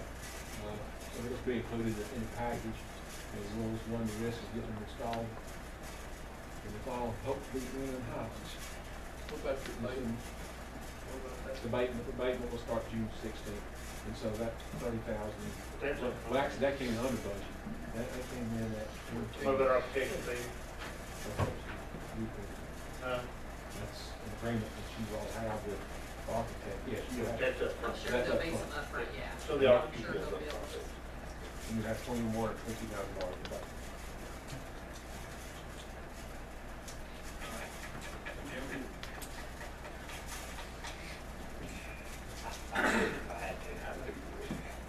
Are there other comments or questions on the? Just one more thing, another on the throw out, Mr. Chairman, if you can fill out. In meeting with the sheriff's department and Major Shields and Sheriff, and me and Lori and you, Mr. Chairman, and the managers had this discussion. Exactly how to go about it, I don't know, but the sheriff's department is the most volatile department that we have, as far as not knowing what's gonna happen, especially with some deals that's floating in the General Assembly right now, not counting the misdemeanor program and everything. I would like to ask if, between now and when we, or some somebody got a better idea, we'd like to hear it is. And Roy was probably gonna have to, we'd like to earmark, an X amount of dollars in the contingency budget, for the sheriff's department. Now, that don't mean that he can just come up and sign and get the money. It should have to come in budget proportion to us, to the county manager, to Lori. But what it does, it will give them a little flexibility, because right now they'll tell you they're dead broke. And, so I think it would be just, it would be an ease to them to know that some contingency is in there for them when he asks them for a lot of money. But, with some things that's going on, they just, the sheriff has never come back to this board since I've been on this board for 9 years, and after a dime. After a budget. Is that true, Sheriff? Right. So this way he will be, there's just some things out of there, some of would be a health benefit for the inmates, whether it be the misdemeanor program, they're probably looking at a cost increase in meals, and with that going down the road, that can change. There's more and more occupants in our local facility. I don't know how many we got today, probably around 65 major, I don't know. Yes, sir, good question. So, the jail is, even though you got a big jail budget in there, I realize that, but sometimes like to ask for something, and I don't know exactly how long to do that, if this board would agree to it. But I think it would be something that we've talked about, that it might save money in the long run, to have to come back and take money out of the general fund, just because there's so many unanswered questions. Does that make any sense at all? So are you asking that part of the contingency be earmarked for that department, or what, or would there be a separate contingency be set out? They come back, they would come back, I mean, regardless of how it was set in there, if we had a dire situation, they would come back to, I mean, it would be contingency either way, would it not? It would be. Yeah, but if it's earmarked, it's hard to change around. Right. That's the only thing I'm asking. If it's earmarked for something, it's hard to come in there and say, well, we're going to spend $30,000 a year, but then you can always say, well, we got X amount of dollars earmarked for the sheriff's department if needed. Hopefully don't need it. Right.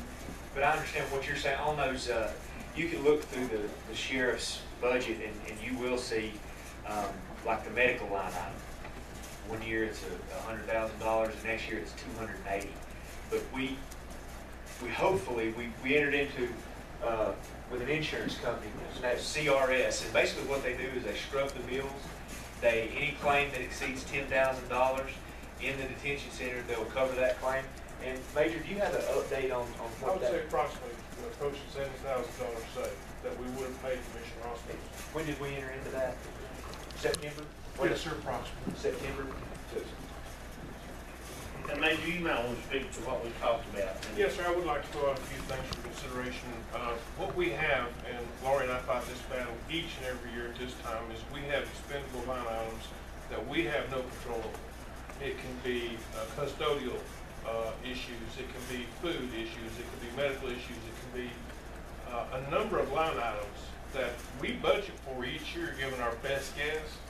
But our best guess is never good enough. This year, it's out-of-county housing that's eating us alive. That's where we have to pay for sick inmates or inmates that have special needs to be transported most of the time to DOC or to Buncombe to be housed. These people may have mental conditions. We have one capital murder case that has to be transferred there just to be near his attorney. Because it's a capital case, you have to give special provisions. These are non-budgeted for us. So each year we lose a quarter of our budget approximately by doing budget amendments in-house to cover these line items that we have no control over. So we lose a portion of our budget each and every year to this issue. This, whatever you want to call this fund, would only be for the line items that are unexpendable. They're expendable, like I discussed earlier, out-of-county housing, detention, food, because that fluctuates with inmates, medical, if there's some astronomical thing there, because everything changes with the inmate population. But we can't predict that. And with the state shifting more and more of the inmate responsibilities on local facilities, you're gonna see that number continue to rise.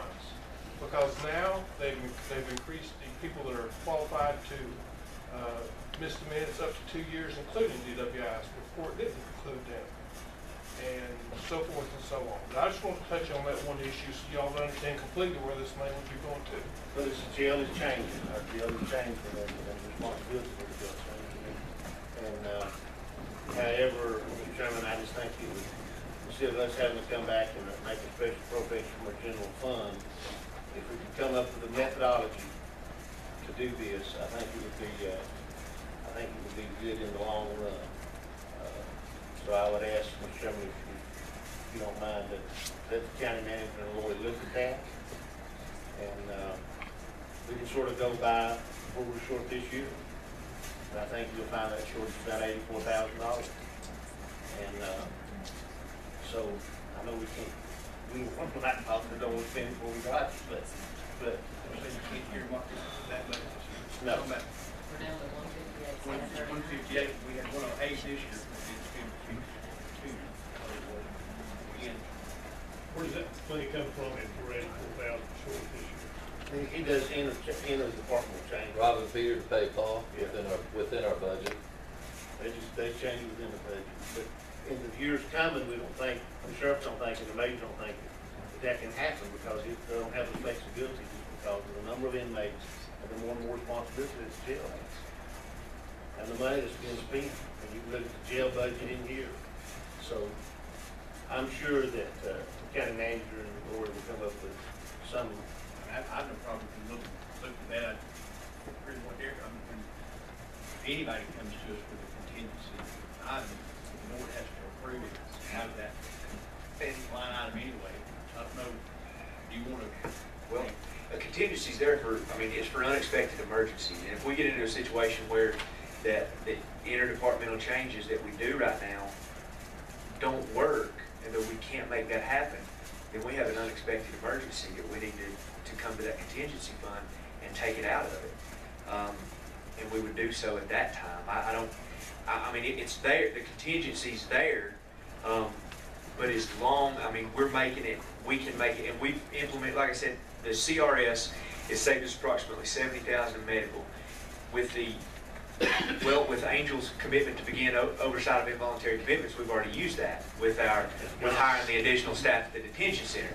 So there could be, I understand what you're saying, but the most important thing, I think, is that there are these costs in that detention center budget, the out-of-county housing, the medical line items, that we don't have a clue. It totally depends on how many people decide that they're going to go to jail. And we just want to bring it to awareness as we have introductory discussions. Absolutely. That, don't be shocked if you come back and don't have we need to take the money out. But we don't want to bring that to the attention of everybody here that the jail process and the expenditures are changing drastically and quickly. Is that fair, Major? Yes, sir. Very much so. Thank you. And overtime on the detention center, that goes to the new officers? To the line item? The overtime and part-time salaries were reduced by $176,200, and that $176,200 will cover 4 additional full-time staff hired at the detention center. What that does is it'll put 1 on each shift, give an extra man on each shift. Right now, you got 1 person in the control room that cannot move. They cannot move from where they're at. It doesn't matter if the building's on fire. Then you have 1 person down overseeing all the inmates, and you have 1 person sitting up at the intake. That's 3 people out of that whole detention center. This will allow, if something breaks out, there'll be another person down or that is already down with the inmate population, or that is readily available to get down there and assist an officer if that assistance is needed. And speaking with the sheriff and Major Shields, and going back to, it's in the highlighted in the budget message, the attempted and successful escapes each could have been prevented had you had that extra person out there providing oversight to that inmate that went outside or had to go to take the garbage out or whatever it may be. So that leaves you still got what? 60 and 30 is what we have. So that could conceivably be used for something like running 60 and 30 is what we have to use. That's not surplus. That's not surplus. So after you get the 4 new detention After you center take away employees, $176,000 of it, we still have 60 and 30 left. 60 in one line item, 30 in another. will you still need that much over, Yes. now that you get the 4 new employees, you still need that We will much still need overtime? it. We will still need it, absolutely. And the part-time, what is the part-time? To do what now? What is the Yeah, go ahead. part-time? Right now, sir, what we're seeing is an increase in the amount of personnel necessary to do transports. And this is a new increase for us. Since 2005, we have devoted all of our resources to the mental health issue. Angels picked up guardianship. We've neglected our detention center. Now we have, at least at any one time, 3 or 4 detention officers doing nothing on a court day but running shuttles back and forth to court. For instance, you can't transport a juvenile sexual predator with adults, with males. You can't transport females and males, and you can't transport juveniles with anyone. So you're constantly running a shuttle, constantly, whether it's to DOC, whether it's whatever. These people are mostly used in overtime capacity and part-time capacity. Now, with the 4 positions, you will alleviate a large portion of that because daytime, they can restructure their personnel to alleviate that, but you can't totally alleviate it because they continually increase the number of courts that we're doing on a weekly basis. There's no way for us to totally eliminate it, but we have the assurances that it will be drastically reduced. This being a pilot project here with the 4 people, next year we'll be able to come back to you and tell you exactly how this worked out for us, because we're speculating as to how we can use these people that aren't being part of the 4th man shift. We require, with the approval of commissioners getting the 4 positions, that nights and weekends we maintain 4 on shift at all times. And as Mr. Rowland pointed out, it's because of several factors. One is inmate safety.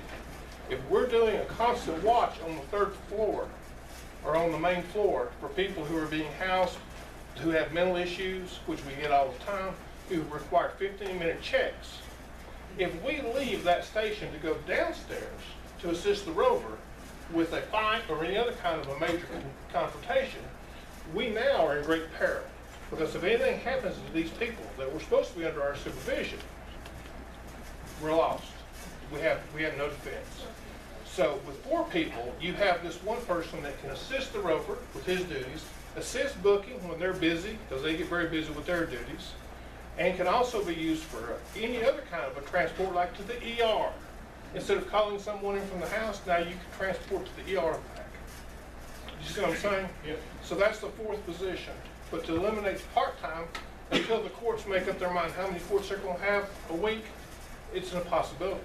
And you're still going to have that individual, with all of that going on, you're still going to have that individual that has to be transported to the coast of North Carolina on a mental health transport. That's correct. Or picked back up in 3 days when they're suddenly healed, or 2 weeks from now when they're suddenly healed. And that's still a responsibility as well. Yeah, last month alone, we only. Presentation. I just, I would like to, we talked about a few things tonight. I guess, are we gonna have another work session? I think that's up to the board. We've got, I mean, right now, what we've got scheduled is a public hearing, Right.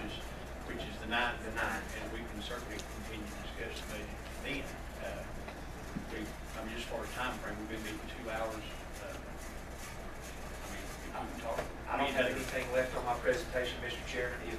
If I could get a general consensus of where the board wants us to go when we present that final budget, in terms of what I'm hearing right now is an increase in the community funded pool of $25,000, $40,000 to the Heritage Center at Cowee School with a 6-month update on that.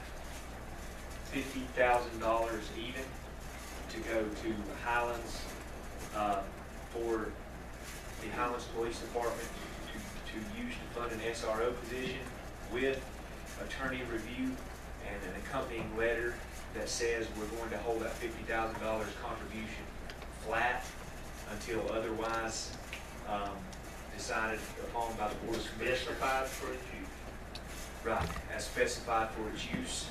And my recommendation was to take those items from the contingency, reducing it. And reducing the contingency by 115, And leave your budget where it is. 115 part. We can vote on, I mean, we don't need to vote on the budget, so we gotta have a vote here, we won't do that, but we can, and I can support that, yes. Well, Yes. I mean, you're going to put this in form of document. I'm gonna put this in, I'm gonna incorporate that into the budget, these changes we've discussed right here. And then we have a public hearing. And I will present another document. The budget ordinance. I will present one, I will basically present, on the public hearing night, I'll present one slide that shows what changes we have made, make sure they're the changes that we got consensus on right here, and we will then proceed through adoption. And then we have to be adopted on the actual budget ordinance that we'll adopt, we'll have everything correct. Before we do, we have other discussion on other items here tonight. We can, just saying, we need a couple hours. I'll return to that.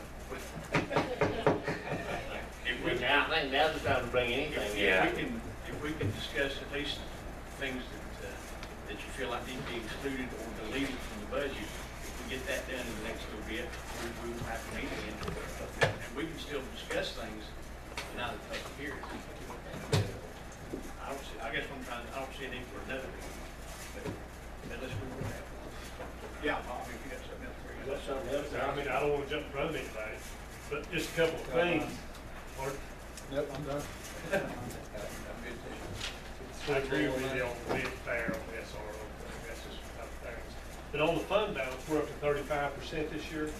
What is the board's or the management's goal? What is our target for a number? I know years ago, previous boards set a recommendation of 25%. So we're at 35. What is, do we have a goal, or are we just trying to keep stuffing it in there? Or? Bob, that's one of those goals that I feel is set by the Board of Commissioners. We had, We would say that on the front part of that is because our budget now is actually less than it was. Because back when they had 25% and the budget was $50 million, now it's 46. So that's a little bit of that difference. It's not actual dollars as much as the percentage is higher. But we've had, I think the growth has come in that the last couple of years. It's been revenues exceeded expectation and expenditures were less than expected, which served the government on two levels. and again, in the budget, On page 10 in your budget message. what page? 10. Yeah. Basically, since 12/13, based on actual numbers, it's went from 33% to 35%. Don't forget, we had a 9% dip though. A 9% dip between 11, 12, and 12 and 13. So those dips can come If you go pretty back to quick. 11, 12, our percentage is actually 7% less. It was 42%. Right. Yeah. Don't lose sight of that. Yeah. We had a big decline. Because there's the difference in last year's budget and this year is about 900,000 or something. A lot of that capital, like in IT, the phone system, and some of these other items, would it make sense to take those one-time capital improvements, the fund balance, or the insurance reserve fund, is a one-time hit? No, the insurance, that's an operating expense. That's $530,000 each year, every year, Just to build the balance. just to get the rates, just to break even, and maybe put a little bit and start rebuilding the fund But balance. and the problem with that was, I don't know if about that, that fortunately had a sizable balance in it, but that thing was losing. Well, it's the same thing. It's like the fund balance in our general fund. The fund balance in that insurance account in 2009 was $6 million. And then when the county reduced contribution levels into that insurance, the health insurance fund balance went from $6 million to about $600,000 estimated this year, It wouldn't make. right quick. I mean, it did a dip fast. So I try to, in budgeting, try to protect the fund balance when I can. It always, Lori and I take the approach going in that we would, if at all possible, do not use the fund balance to fund operating expenses. And if we need to use the fund balance to fund anything, it's one-time capital expenses. But if we can be conservative enough to be able to incorporate those capital expenses into the operating budget along with all the operating needs we can, and we can do that out of our recurring revenues, then we just look at it as, hey, you know, let's do that if we can. And it's just a little bit more, just try to be fiscally responsible and always protect that savings account, just in the event of the unexpected. Page 3. 8 million, out front. And that's just an example, after we got close to 25%, the former Board of County Commissioners had said not to be lower than 25%, we did below that at that time, so, and with some of the projected things that's coming down, a lot of the general assemblies in session, you can't have enough fund balance. Actual dollars, 14, 15 was 16, 246. Go out to 11, 12 was 7. So actual dollars is less and percentage. Yeah, like I said, the percentages are relative. If your budget's higher, percentage is gonna be lower. Right, I'm saying part of that's because of that. And the budget It's all in, relative. the budget in, I guess, 07, 08, 08, 09, before my time, was right at $50 million. And it's took years to build this fund balance up. It took years. I mean, it don't even happen overnight. You go back but you go back 20 years, it's a slow grind, but it's easy to spend. But that's that question, I think the answer is, did you do that yet? Sounds like it's not a good idea, but. Well, and I think too, I think the fund balance, if anything, should be protected by policy. In a government organization, it's fund balance. And one thing. Clear, distinct guidelines on what you use fund balance, what your percentages need to be, and what kind of appropriations come out of that. And by being in that strong position, I think the board would tell you, in negotiating with these banks, we have impacts it big time. If you have below a certain amount, and to get that best credit rating, I think you need to be at the 25 to 30% of fund balance, which is still only 3 months operating expenses. It wasn't that long ago that I was one of the ones that used to spend the piggy bank. Wasn't that right? I believe I did, saw some ads and things. Yeah, if you spend it, you should spend the piggy bank. And you're right. I mean, It's not spent the piggy bank. And the piggy bank is more valuable now than ever, because we don't know what other unfunded, the health department unfunded nowadays, can't they? We don't know what's going to happen.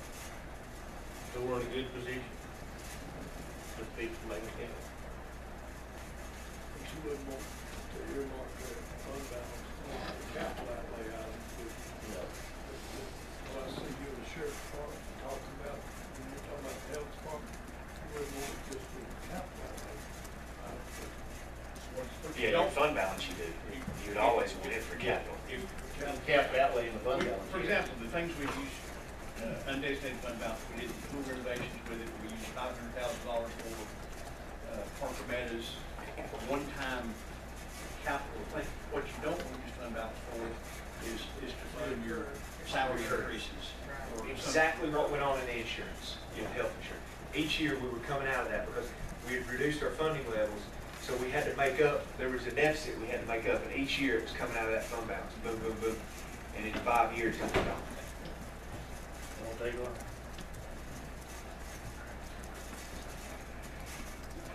And Lori, I will say again that read these for 9 years, this is the easiest budget to read, the easiest format that I've ever been created.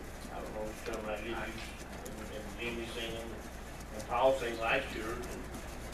But as far as easiness and figuring out what's what, I respect. When are we gonna, discuss the fire department budgets, will we talk about that more in detail? Well, I think all that, the two increases were presented tonight, one on behalf of Franklin, one on behalf of Clark Shep. The rest is gonna be revenue neutral.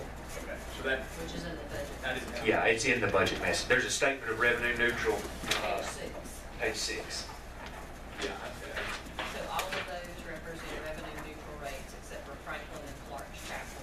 I think that Commissioner Tate asked Chief Mason, if the community support, I have not heard, at first, when they thought it was gonna be for a building, a new fire department. I think the community, was too pleased, now that they know what it's gonna be for, a full-time person in the community. Then I think you're supporting it. I think Commissioner Tate has a good idea, and the others support it. You got a good question earlier, Ronnie, on the fund that Clark Chapel had. Is that reflected? I can't find it. Would that not be a good thing? Give less reoccurring, see what they spend down. No, and if they just got 60,000 one time, they just probably spent way more. We trim that down. How do you, I mean, you don't know what it is. I mean, is that not, that's not reflected. This is the first time I've seen the fire department thing. It would be, I see what you're saying, it would be good to know for all the departments. Yeah. And they, you know, I think that should be part of their, and we've asked for that. That spreadsheet. I mean, I've been an advocate of an audit all along on every fire department, simply because it's $3 million in taxpayer money. State statutes will get you there. There is a general statute that says you, something along the lines of you can't request an audit of a 501c3 that's been designated for public safety purposes. Is that right? But I do think that, I think it's a legitimate question on what the fund balance is. And especially when it comes to one piece of apparatus for one-time expense, just like we spend our general fund. I think for an employee, that's a little bit different, but if they can come and they won't need cameras or whatever they might need, then I think that's a legitimate ask. And Warren explained his well to the Franklin Fire Department. Yeah. He told you what that balance was. and I'm not sure. That would be a good question for Chester about that general statute, because I'm pretty sure that's what it, That's exactly, we've been told. It It's would be the first good to time know it's been for asked. departments, yeah. It would be really good to know for all the departments. I mean, you could ask for a raise. You know, bring one more documentation with you. Can we ask for that? Can we ask for You don't have enough time for this year, but definitely. And I think that should be part of it. I mean, all you gotta remember is not a few years ago, they kept it a local program. All departments you remember, it was all different. And we kept asking, you know, there should be some kind of interest. That's, what you got here is good for your budget could go just a little bit farther. Agreed. How do we do that, or is that related to It's that? something we need to incorporate in the next year's, I mean, like the two that want to increase, I don't see why they couldn't say, here's our bank statement, so to speak, here's what we've got in the bank. That's something like, because I see Let's just scratch that on Tuesday. we were expanding things and that's. One you could get An audit. No. No. Just one money to go. Just that's what, how much they get from general fund. Do they not have it? And all your IRAs or whatever it is.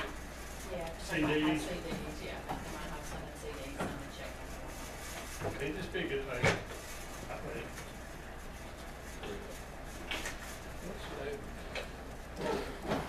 Actually,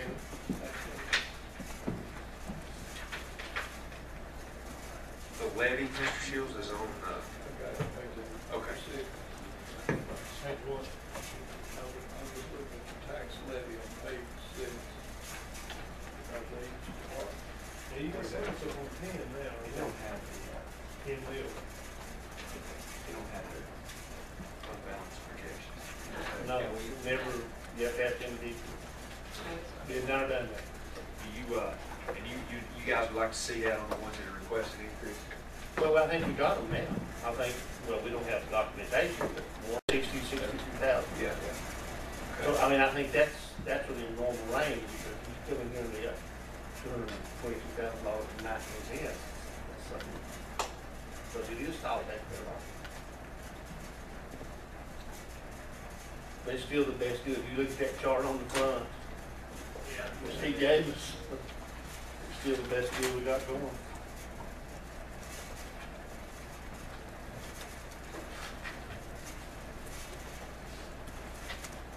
I'm gonna make a suggestion, we cut contingency to fix up to the 100, but last year we took care of that.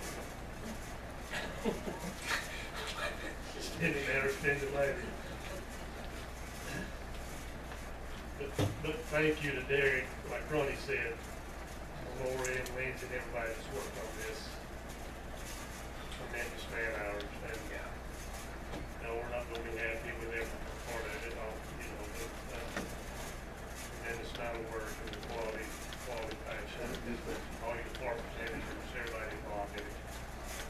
I would again like to say, I can't tell you how much I got to thank the finance department.